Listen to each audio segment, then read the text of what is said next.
கெரியருடைய உச்சத்துல ஆரம்பிச்சு அதுக்கப்புறம் டிஃபன் கேரியர் வழியா கடைசியில ஃபியூஸ் கேரியர்ல வந்து நிக்குது இந்த ஆட்சி அப்படின்னு தனக்கே உரிய பாணியில ரொம்ப அழகா எதிர்கட்சி தலைவர் உதயநிதி ஸ்டாலின் இன்னைக்கு இருக்கக்கூடிய மின்வெட்டு பிரச்சனையை பத்தி பேசும்பொழுது சட்டமன்றத்துல பதிவு பண்ணியிருக்கிறாரு.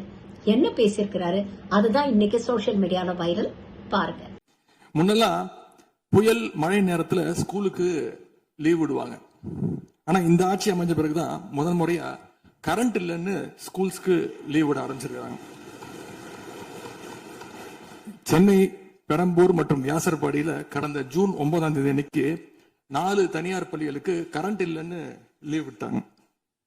முன்னாடி மழை வர்றப்பெல்லாம் ஸ்கூல் பசங்க டிவி ஆன் பண்ணி இன்னைக்கு ஸ்கூல் இருக்கா இல்லையான்னு தெரிஞ்சுப்பாங்க.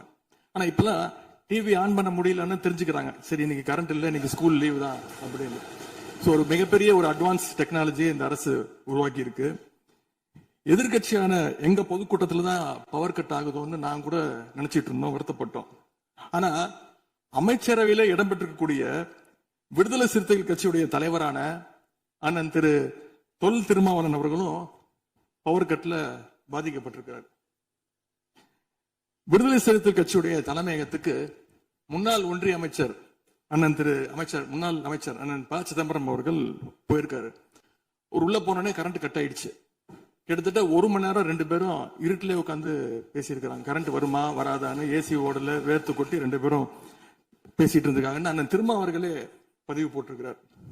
இந்த ஆட்சியில தமிழ்நாட்டுடைய தலைநகரத்துக்கு இதுதான் நிலைமை. பவர்ல ஷேரிங் கொடுத்த ஆளுங்கட்சியால அவங்க அமைச்சரவையில் இருக்கக்கூடிய கட்சியுடைய அலுவலகத்துக்கு பவர் கொடுக்க முடியாம இன்னைக்கு தருமாறிட்டு இருக்கிறாங்க. ஏன் இன்னும் சொல்ல போனா 2 நாளைக்கு முன்னாடி ஆளுங்கட்சியோட ஹெட் ஆபீஸ்லயே கரண்ட் கட் ஆயிடுச்சு.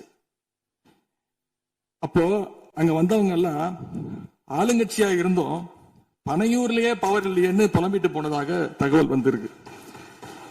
ஆக மொத்தம் இன்னைக்கு தமிழ்நாடு லிட்டரலா ஒரு இருட்டுல மூழ்கி கிடக்குது. மின்வெட்டால இன்னைக்கு பல நிறுவனங்கள் முடங்கி போயிருக்கு. குறிப்பா MSME சொல்லப்படுற குறு சிறு நிறுவனங்கள் எல்லாம் என்ன பண்றதுன்னு தெரியாம புலம்பிட்டு இருக்கிறாங்க. ஏற்கனவே மேட்டூர்ல ஜூன் 12ஆம் தேதி நீங்க தண்ணி திறந்து விட்டுருக்கணும், திறந்து விடல. மின்வெட்டால மோட்டார் பம்ப் செட் மூலமும் விவசாயம் பண்ண முடியலன்னு விவசாயிகள் இன்னைக்கு போராடிட்டு இருக்கிறாங்க. மின்வெட்டுக்கு ஒவ்வொரு நாளும் ஒவ்வொரு விளக்கத்தை இந்த அரசு சார்பாக கொடுத்துட்டு இருக்கிறீங்க. லோடு அதிகமா இருக்குன்னு சொன்னாங்க. இன்னும் ஒரு படி மேல போய் இன்னைக்கு ஃபியூஸ் கேரியர் எடுத்துட்டு போயிடுறாங்கன்னு சொல்லிட்டு இருக்கிறாங்க.